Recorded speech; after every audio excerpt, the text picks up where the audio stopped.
Every jab, every long silence is just to see how much control you'll lose. The good news is, you are not powerless. All it takes is a few principles, a few short responses. You can turn the situation around. You can turn chaos into order. You can reclaim your peace and your power.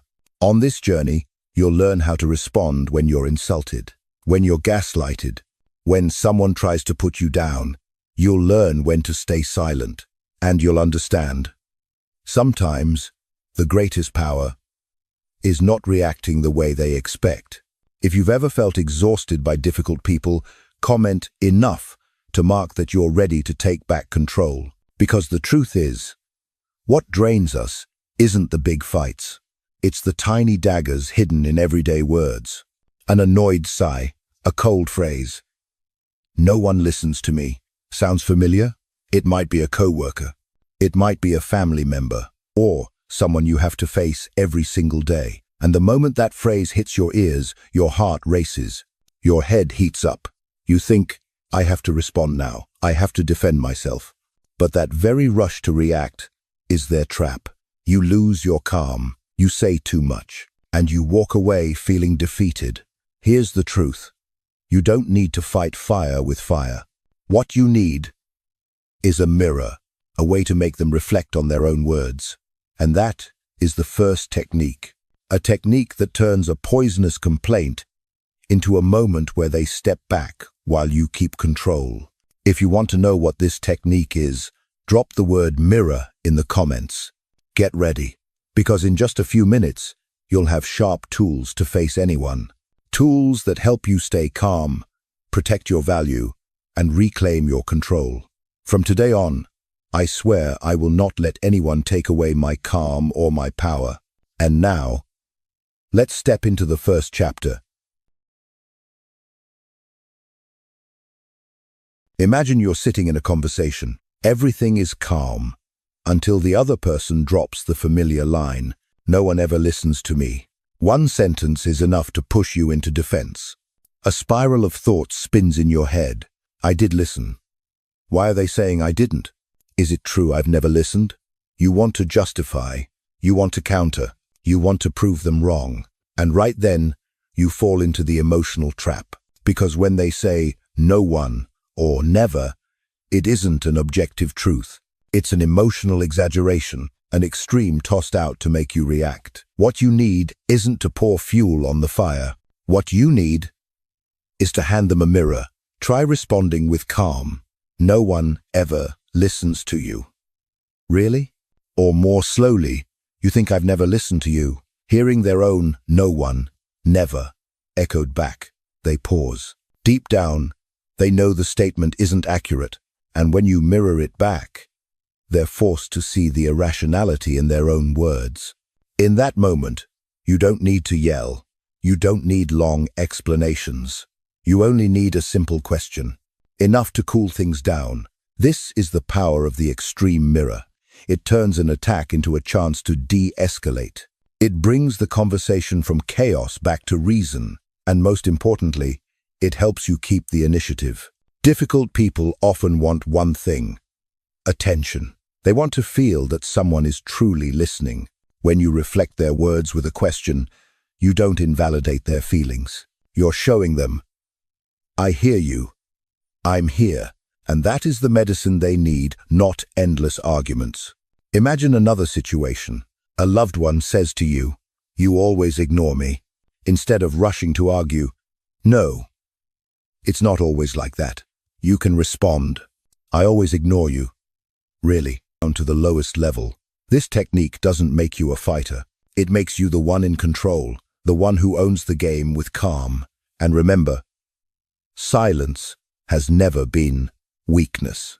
In the hands of someone who knows how to use it, silence is the sharpest weapon. Next time you're insulted, don't rush to strike back. Try 10 seconds of silence. Then, let one sentence fall like a blade. That comment is beneath my standard. You'll see, not only will the other person pull back, but you'll also feel a new strength rising in you. A strength born from calm, from the ability to define your own worth. If you believe silence can be stronger than any reply, comment silence below. Have you ever fallen into this situation? A small argument that seems harmless, but then the other person starts retelling the story in a way that benefits them. They say, "That day, you were the one who said this." No, you're remembering wrong. The truth is like this, and before you even realize it, you're trapped in an endless battle over memory. This is gaslighting, a subtle form of manipulation. They make you doubt your own memory. They drag you into a maze where you're forced to play by their rules. So how do you escape? The answer is shorter than you think. You only need 3 words. I remember different. No explanations. No justifications. Why is it so powerful? Because gaslighting feeds on your reaction. The moment you try to prove, to bring evidence, you've already fallen into the trap. But when you say, "I remember different," sum down, men, and then stop, the game ends. Imagine this. Someone insists, "You promised, remember? You said you'd do it." But deep down, you know you never promised. You look straight at them and reply, "No, I remember different." In that moment, they lose their grip, because you've given them no fuel to twist further. You stand firm in your own truth. If they keep pushing, "No, you definitely said it," you can calmly repeat, "I remember different, and I stand by it." No yelling, no proving, just holding your ground. The interesting thing is, when you use this line, you're sending a very clear signal. I'm not playing your game. I won't enter your maze. In many cases, just once saying, "I remember different," is enough for them to lower their tone. They realize you're not easy to manipulate. They're forced to adjust or simply drop it because they can't win. Remember, gaslighting cannot survive without your participation. When you refuse to argue about their version of the truth, you take back your power. Next time you're dragged into a never-ending fight about who said what, when, how, stop, smile, and say, "Maybe, but I remember different." 3 words, like a shield. A shield that protects your truth without a war. And when you master this technique, you'll notice something remarkable. Your heart no longer races to prove yourself. Your mind no longer tires from chasing a false timeline. You stand steady. You stand calm. If you want to lock in this shield, comment, "I remember different," below. Have you ever found yourself pulled into arguments that really didn't matter? A small issue, a trivial detail, and suddenly, both of you turn it into a battle. You pick a brand of laundry detergent at the supermarket. The other person frowns. "Why did you choose that one? The other brand is better." From one bottle of detergent, the entire shopping trip becomes a tense argument. Or you're at work, busy. Someone walks up and asks, "Got 5 minutes? We need to discuss this urgently," but you know very well. Their 5 minutes usually means nearly an hour, and if you stop right then, your whole day is ruined. This is how tiny disputes and interruptions drain your energy. Not because the topic is important, but because you get pulled in without first asking one basic question. Do we really need to agree on this? And do we need to agree right now? It's a simple technique, but extremely effective. When you ask it, you force both sides to face reality. Some things don't require agreement. Some things can wait. Picture this. You turn and say, "Do we really need to reach an agreement on this detergent?" That seemingly trivial question makes the other person pause. They realize, no, this isn't worth the time, and the argument ends before it even begins. The same applies at work. When someone demands an urgent discussion, you have every right to respond. Is this something we need to agree on right now? If not, let me schedule a better time. That line is both polite and firm. It shows you know how to protect your time and energy. The key is, you're not refusing to cooperate. You're just setting the pace. You're sending the message, "I'm ready to discuss, but at the right time." In reflanged on with so p free. A smart person is not the one who wins every argument. A smart person is the one who knows which arguments are worth entering. Think back to the last time you wasted hours over something small. If you had asked, "Do we need to agree? Do we need to agree right now?" The outcome would have been different. That is the power of this technique.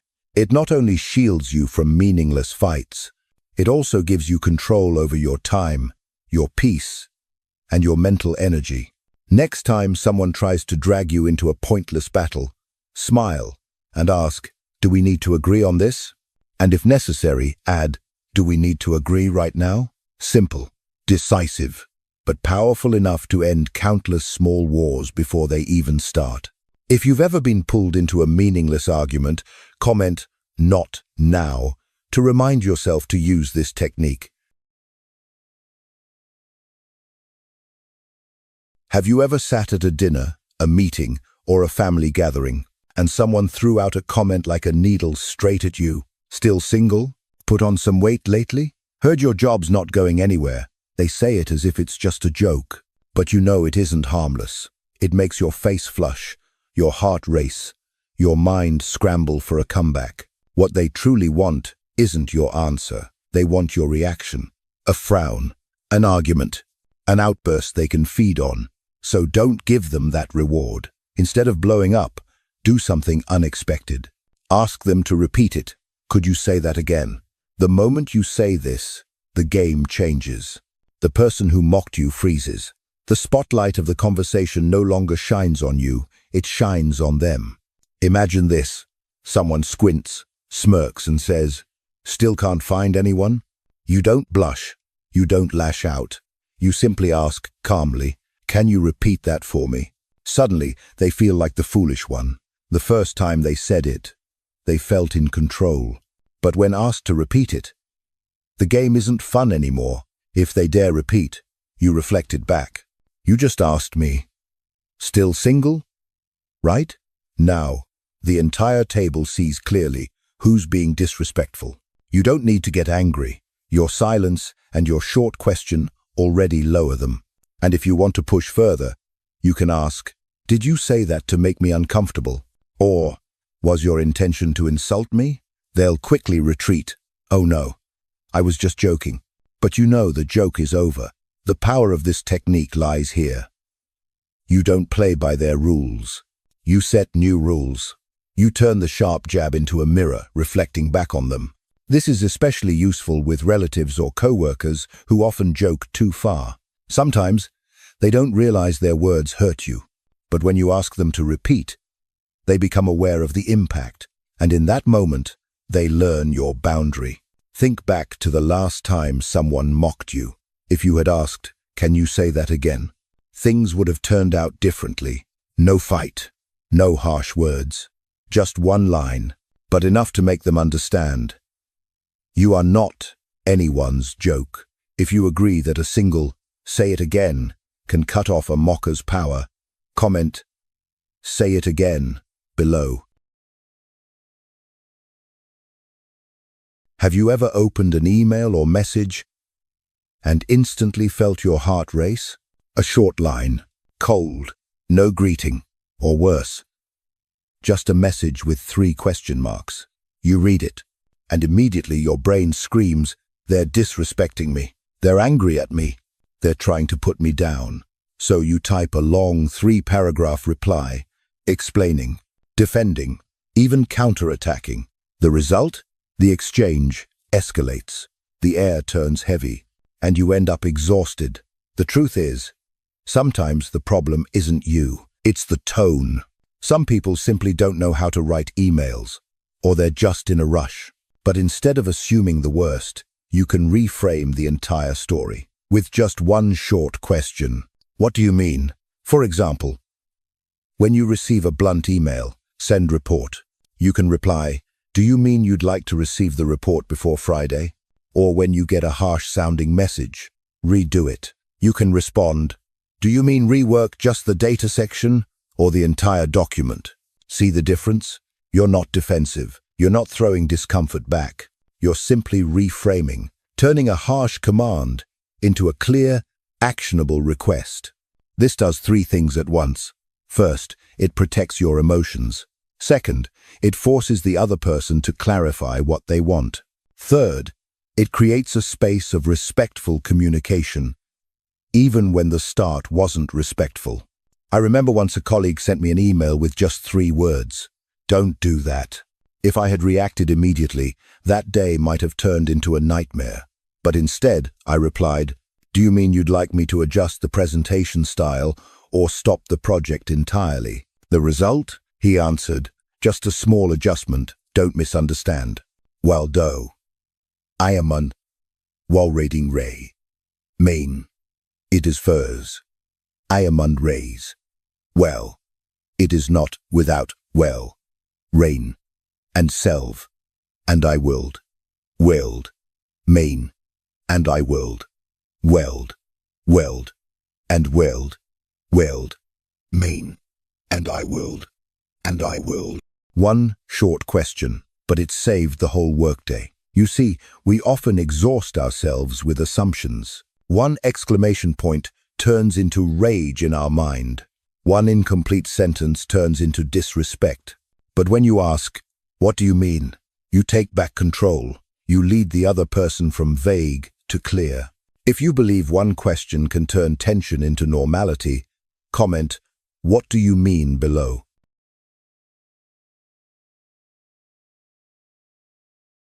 There's a truth few people talk about.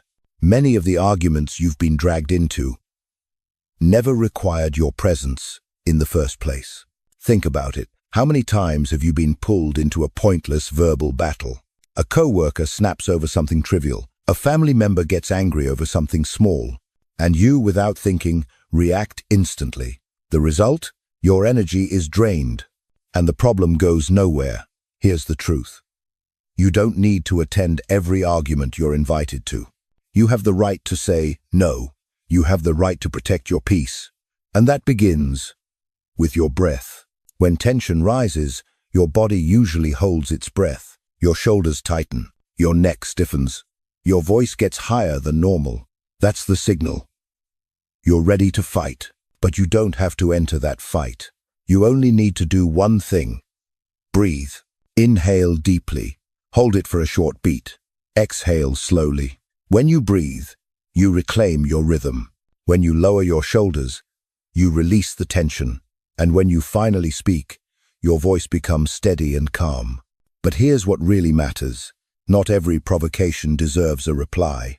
Sometimes, the wisest response is to decline to participate. You can say, "I'll discuss this when we're both ready." Or, "I'm not joining this argument in this way." Simple, polite, but strong enough to set a boundary. Picture yourself in a meeting. A coworker attacks you in front of everyone. All eyes turn to you, waiting for an explosive reaction. But instead of losing control, you breathe slowly. You lower your shoulders. Then you say, "We'll talk about this later, when the tension is gone." In that moment, you've taken back your power. You're not refusing the issue. You're refusing the terms of their game. This is the bigger lesson. The one who controls their breath, the one who lowers their shoulders, the one who knows how to say no, that is the one who truly holds power. Next time someone tries to drag you into a fight, ask yourself, is it worth it? Does it need to happen right now? If the answer is no, breathe. Lower your shoulders and refuse. Your peace is not a gift for others to take. It's something you must protect, with your breath, with your calm, and with your right to say no. If you believe that knowing how to refuse is also a form of power, comment, "My peace," below. Have you ever met someone like this? Someone who always tries to drop a shocking line into the conversation, an extreme opinion, a comment meant only to provoke you. You know they don't actually believe what they're saying. They just want to see you react. They throw a spark and then stand back, waiting to see if you'll burst into flames. This is a game: praise and provoke. If you praise them, they're satisfied. If you get angry, they're satisfied too. Praise or rage, it's all a reward. Because what they're after isn't truth, but control over you. So how do you